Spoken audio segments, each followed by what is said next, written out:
Yacht Club Games got a lot right with Shovel Knight. The level design, the movement, the bosses, it all led to a satisfying game that had enough challenge to test the unprepared.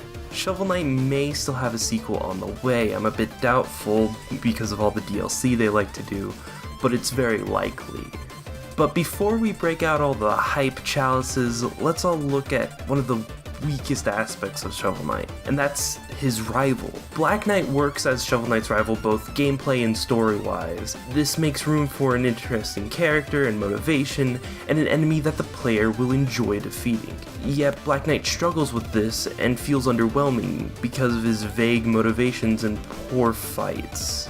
If Yacht Club does make another Shovel Knight, I want them to improve Black Knight as much as possible to make him a really interesting rival, either as a villain or a supporting character.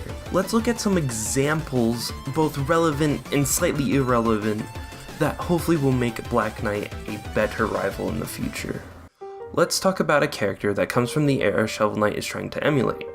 Proto Man from the Mega Man series of games is often stated to be the rival before Bass is introduced to Mega Man 7. And while Proto Man doesn't offer enough in terms of boss fights, I feel that he makes up for it in motivation.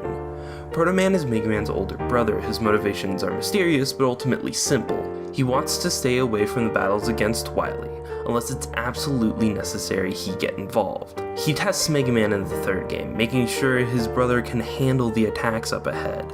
His motivation being simple and kind makes him a much more compelling character than Black Knight, who has very little to do with the main story of Shovel Knight. If Yacht Club makes Black Knight more interesting story-wise in the next Shovel Knight game, I think they can make him a much more interesting and memorable character. While Proto Man is a fair example, and one that is ultimately more relevant to Yacht Club as they're trying to emulate older styles of games, I believe the best rival character in any game is Virgil from Devil May Cry 3.